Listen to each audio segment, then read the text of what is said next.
বর্তমানে বাংলাদেশে 8.5 লক্ষেরও বেশি সক্রিয় ফ্রিল্যান্সার রয়েছে। আর পার্ট টাইম যদি ফুল টাইম মিলায়া তারপরেও প্রায় 11 লক্ষেরও বেশি, মানে 11 লক্ষেরও বেশি মানুষ এখন ফ্রিল্যান্সিং চাকরি করতেছে বাংলাদেশ থেকে। 2023 সালে বাংলাদেশের ফ্রিল্যান্সিং মার্কেটের আকার ছিল প্রায় $1.85 বিলিয়ন এবং 2024 সালে তা 2.2 বিলিয়ন মার্কিন ডলারে পৌঁছেছে। যদি এই বাজার প্রতি বছরে গড়ে 22.5% হারে বৃদ্ধি পেতে থাকে, তাহলে 2030 সালের মধ্যে এর আকার প্রায় 7.75 বিলিয়ন মার্কিন ডলারে পৌঁছাতে পারে। বাংলাদেশের বর্তমান বৈশ্বিক ফ্রিল্যান্সার মার্কেটে মানে পুরা সারা বিশ্বের ভেতরে এর অবস্থান মাত্র 8ম স্থানে আছে। সারা বিশ্বে যত দেশ আছে তার মধ্যে বাংলাদেশের অবস্থান 8ম এবং বিশ্বের মোট ফ্রিল্যান্সিং আয়ের 3.2% বাজার শেয়ার ধরে রেখেছে এই আমাদের দেশটা। এবং এই 11 লক্ষ মানুষ ফ্রিল্যান্সিং এর সবচেয়ে বড় শক্তি যে এখানে সফল হতে কোনো প্রকার একেবারে বিশাল বড় ডিগ্রি, সিজিপিএ এগুলো লাগে না এবং সার্টিফিকেটেরও তেমন একটা প্রয়োজন নেই। আপনি এখানে আপনার নিজের বস, নিজেই নিজের হিরো বলতে পারেন। বিষয়টা বুঝতে পারছেন? আপনার স্কিল ও পরিশ্রমী ঠিক করে দেবে আপনি কত দূর যেতে পারবেন। ইচ্ছে করলে একাই শুরু করুন, মানে একেবারে এখনই শুরু করুন আর সময়ের সঙ্গে সঙ্গে নিজেকে গড়ে তুলুন একটা নিজের স্বাধীন ব্যবসা। কারণ একজন ফ্রিল্যান্সার মানে একজন ব্যবসায়ী, এটা মাথায় রাখবেন। যদি আপনিও ফ্রিল্যান্সার হিসেবে কাজ করতে চান এবং আপনার এমন দক্ষতা আছে যা বিক্রি করে আয় করা যায়, তাহলে আমি আপনাকে একটু গাইড করতে পারি। কারণ হচ্ছে আমি গত 12 বছর যাবৎ ফুল টাইম চাকরির পাশাপাশি ফ্রিল্যান্সার হিসেবে কাজ করছি। আর ইউটিউব চ্যানেল এটা যেটা দেখছেন পেছনে যে আমার সিলভার বাটন দেখছেন, এগুলো আসলে বিভিন্নভাবে বিভিন্ন মিডিয়া ইন্ডাস্ট্রির জন্য আমি কাজ করেছি। আর আইটি ইন্ডাস্ট্রির কেরিয়ার আমার প্রায় 21 বছর। এসবের পাশাপাশি ইউনিভার্সিটিতে সিএসসি এসব বিষয়ে পড়িয়েছি প্রায় 8 বছর। আর সম্প্রতি আমি একটা ওয়ার্কশপ করাছিলাম, বুঝছেন? সেখানে ফ্রিল্যান্সিং শুরু করার সাধারণ বিষয়গুলো নিয়ে আলোচনা করতেছিলাম এক প্রাইভেট ইউনিভার্সিটি। সেই ওয়ার্কশপের মন্তব্যে অনেকেই দেখছি যে মানে তারা হোপলেস। অনেক তরুণ এই বিষয়ে খুব আগ্রহী, আবার অনেকেই আগ্রহী মানে দূর হবে না, এত বেশি কথা কয়েকে একই তো জ্ঞানের জ্ঞান, আসলে ব্যাপারটা তো না, তা না।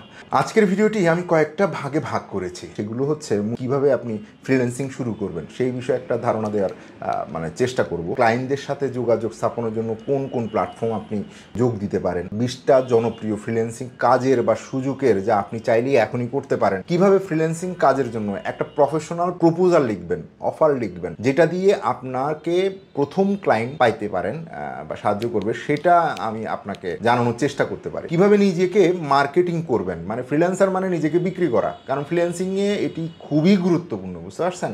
6 নম্বরে হচ্ছে আপনার সার্ভিস এবং দক্ষতার মূল্য নির্ধারণ কিভাবে করবেন সেটা নিয়েও আমি বলার চেষ্টা করব। দেশীয় এবং আন্তর্জাতিক ক্লায়েন্টদের কাছ থেকে কিভাবে পেমেন্ট নেবেন, বর্তমানে তো গুগল পে চলে আসছে, সেটাও আমরা বলবো। আর ফ্রিল্যান্সার হিসেবে কাজ করার সময় কি কি ভুল একেবারেই করা যায় সেটা একটু মাথায় রাখবেন। ধরলাম আপনি একেবারে ফ্রেশার, আপনি জানেন না আসলে ফ্রিল্যান্সার কি। তাহলে একটা উদাহরণ দিয়ে বোঝাই। ধরুন মাসুম নামের একটা ছেলে আছে, তার কন্টেন্ট রাইটিংয়ের দক্ষতা আছে, মানে লেখালেখি করতে পারে, কপি পেস্টও করতে পারে, চ্যাট জিপিটি চালাতে পারে। সে বুঝতে পেরেছে যে তাকে লেখালেখি করতে তার আনন্দ লাগে, সে বুঝে বুঝে লিখতে পারে এবং সে খুব ভালো লিখতে পারে। তাই সে বিভিন্ন ওয়েবসাইটের জন্য মানে ব্লগ তৈরি, ব্লগ লেখা মানে শুরু করেছে। কখনো কখনো সে হেলথ কেয়ার প্ল্যাটফর্মের জন্য ব্লগ লিখছে, কখনো বিজ্ঞাপনের জন্য ব্লগ লিখছে, কখনো অনলাইনের শিক্ষা প্ল্যাটফর্মের জন্য কারিকুলাম তৈরি করছে, আবার কখনো টেকনিক্যাল রাইটিং করছে।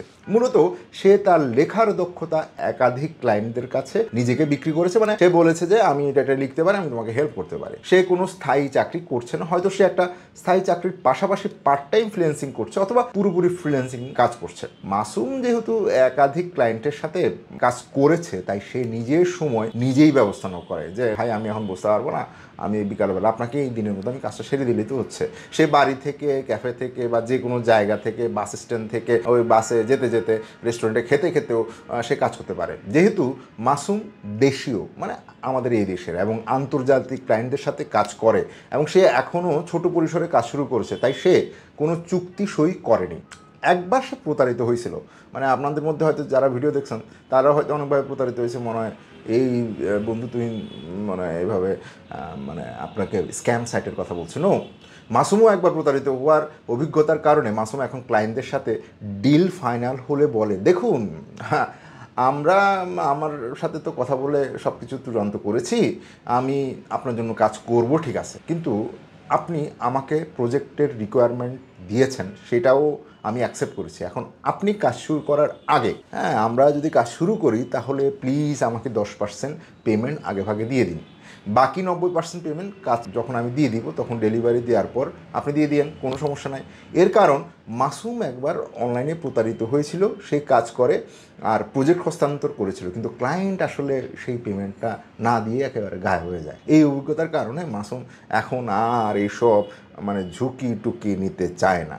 ফ্রিল্যান্সিং কীভাবে কাজ শুরু করবেন সেটা এখন শুনুন। প্রথমে আপনার দক্ষতা আপনাকে চিন্তা করুন, মানে আপনি কি জানেন সেটা একটু চিন্তা করুন না। যেমন মনে করেন আপনি লিখতে পারেন, হয়তোবা আপনি টুকটাক গ্রাফিক ডিজাইন করতে পারেন, ক্যানভা ট্যানভা ব্যবহার করতে পারেন, আপনি ছোটোখাটো ভিডিও এডিটিং করতে পারেন, লোগো ডিজাইন করতে পারেন হইতে পারে, অথবা ব্যানার ডিজাইন করতে পারেন, ওয়েব ডেভেলপিং হইলেও হইতে পারে, নাও হইতে পারে, অ্যাপ ডেভেলপমেন্ট, ডিজিটাল মার্কেটিং, অথবা এমন হইতে পারে যে আপনি ভালো গান গাইতে পারেন, আপনি ভালো নাচতে পারেন, আপনি ভালো রান্না করতে পারেন, আপনি যেটা পারেন সেটারই কাজ আছে ভাই। এরপর আপনার কাজের গুণমান মূল্যায়ন করুন, মানে আপনাকে আগে জানুন যে আপনি আসলে কি জানেন। প্রতিটা মানুষ কিছু না কিছু জানে এবং সেটা বিক্রি হয় ভাই। মাসুমের ক্ষেত্রে সেই জানতো যে তার লেখালেখির প্রতি তার ভালোবাসা আছে এবং সে ভালো লিখতে পারে, তাই সে তার লেখার দক্ষতা চিহ্নিত করেছে।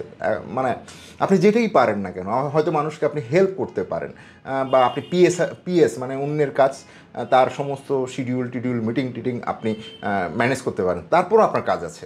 আপনি মনে করেন আপনার দক্ষতাটা আপনি চিহ্নিত করছেন, আপনি নিশটাকে চিহ্নিত করছেন। এরপর আপনার একটা পোর্টফোলিও তৈরি করা উচিত। পোর্টফোলিও মানে হচ্ছে আপনার সিবি তৈরি করুন এবং ক্লায়েন্টদের কাছে আপনি যে জানেন সেটার গুণগত মান প্রমাণ করতে পারেন এমন পোর্টফোলিওতে আপনি আপনার দক্ষতা, কাজের নমুনা, কী কী কাজ করতে পারেন, এর এক্সাম্পল কি, যা ক্লায়েন্টদেরকে বলবেন আমি আপনার সাথে কাজ করতে পারি, দেখুন আমার পোর্টফোলিও। যেমন ধরেন ফেসবুকের কাজ কি বলেন তো, ফেসবুকে আপনার দুনিয়ার ছবি টবি সব কিছু মানে আপনি ব্যবহার করছেন না। ঠিক তেমনি আপনার যদি লিঙ্কডইন অ্যাকাউন্ট থাকে সেখানে কি আমরা ছবি টবিগুলো পাবলিশ করি, সেখানে কিন্তু কেরিয়ার, সমস্ত সার্টিফিকেট, আপনি কী কী করছেন বা আপনি কী কী করতে পারেন এবং সেই বিষয়ে সমস্ত কিছু আপনি আপলোড করে রাখেন। তার মানে সেটা হচ্ছে আপনার প্রফেশনাল কেরিয়ার, এটা একটা পোর্টফোলিও বলতে পারেন। হ্যাঁ, সেখানে মনে করেন আপনি ওইটা করছেন, আপনি ওইটা করতে পারেন, এটা সার্টিফিকেশন নিয়েছেন, এ আছে সে আছে, সেটা কিন্তু এভাবে আপনি আপলোড করে ফেলতে পারেন। এটা আপনার একটা বিশাল বড় পোর্টফোলিও বলতে পারেন। ঠিক আছে, এটাই পোর্টফোলিও, যাতে করে মনে করেন আপনার অ্যাকাউন্টে ঢোকার সাথে সাথে ওই ক্লায়েন্টস বুঝতে পারে যে আপনি আসলে এগুলো সত্যি সত্যি জানেন। উদাহরণস্বরূপ আপনি যদি মনে করেন চাকরি খুঁজেন, মনে করেন আপনি চাকরি খুঁজতেছেন বাংলাদেশে, তাহলে আপনি কোথায় যাবেন? BDjobs.com এর মতো ওয়েবসাইটগুলোতে যাবেন, অথবা ইন্ডিয়াতে থেকে যদি দেখেন ইন্ডিয়ার অনেকগুলো ওয়েবসাইট আছে, সেখানে গিয়ে চাকরি খুঁজেন। সেখানে আপনি আপনার মানে চাকরি খোঁজার জন্য আপনি প্রোফাইল তৈরি করেন, তাই না? এবং রিক্রুটাররা যারা আপনাকে নিবে তারা আপনার সাথে যোগাযোগ করে। ফ্রিল্যান্সিংয়ের ক্ষেত্রেও একই কথা, আপনাকে এমন একটা প্ল্যাটফর্ম বা প্রোফাইল তৈরি করতে হবে যেখানে ফ্রিল্যান্সারদের খোঁজা হয়। যেমন ধরুন আমার একজন মানে থাম্বনেল ডিজাইন দরকার, বা আমার এই ভিডিও এডিট করার জন্য একজন এডিটর দরকার। আমি একটা প্ল্যাটফর্মে গিয়ে লিখবো যে আমি অ্যানিমেটেড থাম্বনেল এবং ভিডিও এডিটর খুঁজছি। আপনার যদি ইতিমধ্যে পোর্টফোলিও ভালো থাকে এবং তাতে থাম্বনেল ডিজাইনার বা ভিডিও এডিটিং নিয়ে আপনার দক্ষতা উল্লেখ থাকে, তাহলে আমি সরাসরি আপনার সাথে যোগাযোগ করতে পারবো। হ্যাঁ, এবং স্বাভাবিকভাবে আপনার সাথে আমার ডিলিংস হয়ে যাবে। আপনি যদি digital marketing, search engine optimisation, designing, development, coding, কোনো সৃজনশীল কাজ অথবা প্রযুক্তিগত মানে ডিগ্রি ইত্যাদি ইত্যাদি যেটাই আপনি জানেন না কেন সেটারই আপনাকে কেউ না কেউ খুঁজতেছে। এর জন্য মানে আমিও খুঁজতেছি মনে করেন। এর জন্য আমি প্রথমে সাজেস্ট করব যে conquer.io নামে একটা ওয়েবসাইট আছে, KONKER.io। আরেকটা আছে fiverr.com। এগুলো হচ্ছে সহজ। এটা আপনাকে আমি প্রথমত সুপারিশ করবো হচ্ছে conquer.io-তে আমি বেশি প্রাধান্য দিব, কারণ এটি একটি ব্যবসা এবং এতে অনেক ফিচার আছে যা এটিকে অন্যান্য প্ল্যাটফর্ম থেকে একটু আলাদা করছে। যেমন তারা লাইভ চ্যাট সাপোর্ট দেয়, তারা কোনো সমস্যা হলে বেশি অপেক্ষা করতে হয় না। দ্বিতীয়ত আন্তর্জাতিক ক্লায়েন্টদের কাছ থেকে পেমেন্ট নেওয়া সাধারণত একটা বড় চ্যালেঞ্জ, তাই একটি দ্রুত ও নিরাপদ পেমেন্ট মোডও তাদের আছে। এবং বাংলাদেশ থেকে ওই গুগল পে থেকে বা স্ট্রাইপ থেকে অথবা ব্যাঙ্কগুলোর মাধ্যমে, হ্যাঁ, ব্যাঙ্ক ট্রান্সফারের মাধ্যমে আপনি পেমেন্টের সাপোর্ট আপনি পেয়ে যাবেন। তো conquer.io, fiverr.com এই দুইটারই যদি আপনি নতুন হয়ে থাকেন এই দুইটাকে টার্গেট করেন। আপনি ওই যে conquer.io, fiverr.com এগুলো কিন্তু আমি লিঙ্কে দিয়ে দিব বা কমেন্টে দিয়ে দিব, আপনি দেখতে পারেন। এছাড়াও আরও অনেক প্ল্যাটফর্ম আছে, যেমন ধরেন আপওয়ার্ক, পপুলার প্ল্যাটফর্ম, হ্যাঁ, guru.com, toptal.com, freelancer.com, এবং সর্বশেষ বা সবচেয়ে বেস্ট যেটা বলবো সেটা হচ্ছে linkedin.com।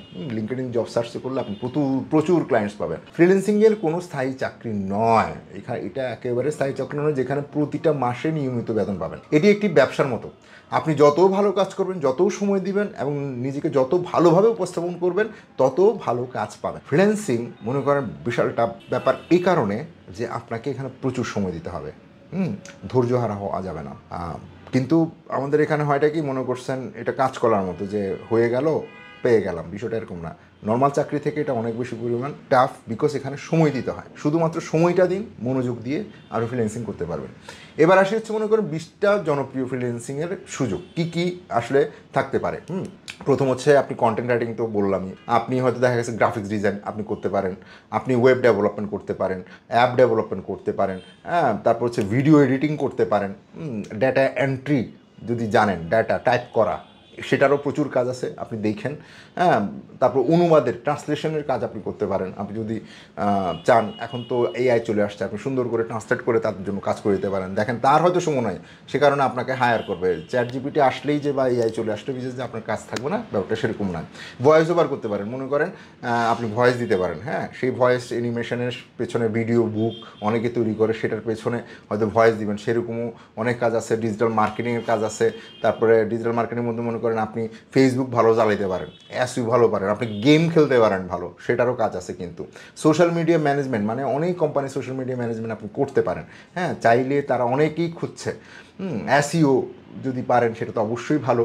আপনি যদি ই কমার্স, যে এই যে দারাজের মধ্যে প্রচুর ই কমার্স আছে, প্রচুর মনে করেন কাপড় বিক্রি করতেছে সারা পৃথিবীতে, বহুত ফেসবুক পেজ আছে, সেগুলো আপনি চালাবেন। কাস্টমারকে সাপোর্ট দিবেন, ভার্চুয়াল কাস্টমার সার্ভিস বলে, এই চাকরিটাও আছে। মনে করেন প্রোডাক্ট ফটোগ্রাফি, আপনার যদি মনে হয় যেন আপনি ভালো ছবি তুলতে পারেন, সেটারও এখানে প্রচুর কাজ আছে। বিষয়টা বুঝতে পারছেন? ইলাস্ট্রেশন মানে আপনি ড্র করতে পারেন, সেটারও প্রচুর কাজ আছে। আপনি যদি অ্যানিমেশন পারেন সেটা তো অবশ্যই ভালো। প্রুফ রিডিং মানে বানান ভুল টুল আছে সম্পাদন করা, এটারে ঠিকঠাক করা, এগুলোরও কাজ প্রচুর আছে। ভার্চুয়াল অ্যাসিস্ট্যান্ট, মনে করেন আরেকজনের ক্লায়েন্টসকে আপনি হ্যান্ডেল করবেন, আরেকজনের ইমেলের উত্তর দিবেন, আরেকজনের মনে করেন আমারই দরকার একজন ভার্চুয়াল অ্যাসিস্ট্যান্ট, ব্যাপারটা এরকম। বা আপনারও দরকার, আপনার প্রচুর ক্লায়েন্টস আছে, ওই পিএর মতো আর কি, প্রাইভেট অ্যাসিস্ট্যান্টের মতো, তার কাজগুলো আপনি করে দেবেন। আচ্ছা, এখন তো বললাম আপনাকে মোটামুটি সব ধরনের কাজ আছে, যেটা আপনি চান সেটাই আপনি করতে পারেন। এর বাইরেও প্রচুর কাজ আছে, আমার এই ধরনের প্রচুর ভিডিও আছে, সেগুলো আপনি দেখতে পারেন।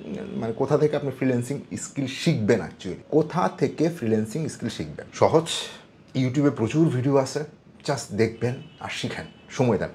ইউডেমি একটা আছে, এখানে প্রচুর ফ্রি কোর্স আছে, কোর্সেরা আছে, ফ্রি কোর্স আছে, লিঙ্কডইন লার্নিং আছে, গুগলের ভেতরে প্রচুর ফ্রি কোর্স আছে, সেখানে গিয়ে আপনি শিখতে পারেন। আপনার ইচ্ছা আপনি কিভাবে শিখবেন, আপনি যদি চান শিখতে পারবেন। এখন আসি হচ্ছে কিভাবে একটা প্রপোজাল লিখবেন এবং ক্লায়েন্ট খুঁজবেন। একটা শক্তিশালী প্রপোজাল মানে আপনি অ্যাপ্লিকেশন করবেন বা প্রপোজাল লিখবেন, প্রথমে নিজের সম্পর্কে একটা পরিষ্কার ভূমিকা নিন। আপনার সম্পর্কে আপনি আসলে কী জানেন, কপি পেস্ট না, আপনি সত্যটা জানাবেন। ক্লায়েন্টস কিন্তু আপনার সত্যটাকেই দেখবে। আপনার দক্ষতা এবং বিশেষত্ব উল্লেখ করুন। ক্লায়েন্টদের প্রয়োজনীয়তা বুঝুন এবং আপনার দক্ষতা কীভাবে তাদের চাহিদার সাথে মেলে তা দেখান।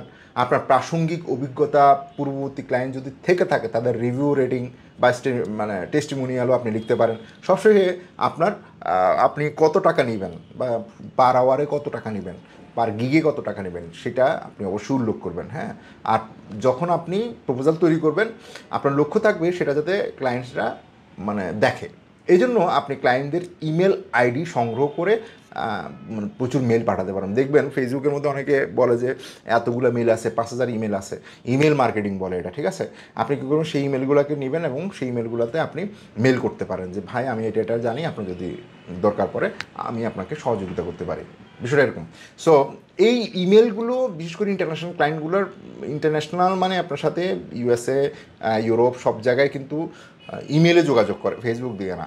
আপনি যদি মেল করেন যে ভাই আমি এটা জানি, আমি আপনাকে এটা করতে পারি, আপনার জন্য আমি হেল্পটুকু করতে পারি, আপনার দক্ষতা অনুযায়ী আপনি ইমেল সার্চ করলেন এবং আপনি তাদেরকে যোগাযোগ করতে পারেন। এই ধরনের প্রচুর ইমেল পাওয়া যায়, যেমন ধরেন ফ্রি ইমেল সার্চ করতে পারেন, যেমন hunter.io একটা ওয়েবসাইট আছে, সেখানে প্রচুর পরিমাণ ইমেল আপনি পাবেন, যেখানে আপনি আপনার সিভিটাকে সাবমিট করতে পারেন। এগুলো কিন্তু মানে হিডেন, আপনাকে যেগুলো বলছি সেগুলো কিন্তু কিছু গোপনীয়তার ব্যাপার আছে। যেমন ধরেন অক্টোপাস একটা টুলস আছে, সেখানে আপনি প্রচুর ইমেল পাবেন। আপনি যে কাজ জানেন না কেন সেই অনুযায়ী ক্লায়েন্টসটা সারা বিশ্বে রয়ে গেছে, তাদের ইমেল অ্যাড্রেস আপনি যখন পেয়ে গেছেন তাদের কাছে পাঠান, দেখবেন একটা না একটা রেসপন্স পাবেন। প্রতিদিন যদি 10টা করে আপনি ইমেল পাঠাতে পারেন, 1 মাস পরে দেখবেন 300টা, এই 300টা থেকে 3টা থেকে 4টা ক্লায়েন্টস আপনি পাবেনই। আচ্ছা, নিজেকে এবার মার্কেটিং কীভাবে করবেন? সোশ্যাল মিডিয়া প্ল্যাটফর্ম, যেটা আমি বললাম আগে, আপনার লিঙ্কডইন প্রোফাইলটাকে অবশ্যই আপডেট করুন, সেটা ভালোভাবে ব্যবহার করার চেষ্টা করুন। আর এই যে ইমেলগুলো কালেক্ট করার চেষ্টা করুন, যে অনুযায়ী তাদেরকে মেল করুন। কারণ মুখের কথা মানে মানে যখন আপনি রেফারেন্স দিবেন যে ভাই আমি এটা জানি, দেখেন আমার এই প্রোফাইল আছে, দেখবেন ক্লায়েন্টটা আপনাকে বিশ্বাস করছে। আর কিভাবে আপনি আসলে যে আমি কত টাকা নিব পার আওয়ারে, প্রথম দিকে আপনি যেটা করবেন, ফাইবার, টপটাল আর ওই যে Conquer.io, আপওয়ার্কে আপনি দেখবেন আপনার রিলেটেড যারা কাজ করছে তারা কত টাকা নির্ধারণ করতেছে, সেই অনুযায়ী আপনি দেখুন এবং আসলে আপনি কতটুকু তাদেরকে সাপোর্ট দিতে পারবেন, হয় কম নয় বেশি, সেই অনুযায়ী আপনি আপনার মানে মূল্যটাকে একটু মানে সার্ভে করুন যে না আমি এত টাকা আসলে ক্লায়েন্টস থেকে নিতে পারি। আপনি হুট করে যদি মনে করেন $500 চায় বসেন, অথচ আপনি কাজ জানেন না, আপনার এখন রিভিউ দরকার, ক্লায়েন্টস দরকার, যত কমে যাওয়া যায় প্রথম দিকে সেটা বেটার, যদি আপনার এক্সপিরিয়েন্স না থাকে আর কি। আর পেমেন্ট যখন আপনি নেবেন তাদের সাথে থেকে আপনি অবশ্যই মানে বাংলাদেশে গুগল পেটা খুলে ফেলুন। এছাড়া তো আরও আছে, গুগল পে এখন ইন্টারন্যাশনাল হয়ে গেছে, পেপাল যখন আসবে তখন দেখবেন, আর সেটা অন্য বিষয়। আচ্ছা, এখন আসে হচ্ছে ফ্রিল্যান্সার হিসেবে কি কি ভুল এড়ানো উচিত।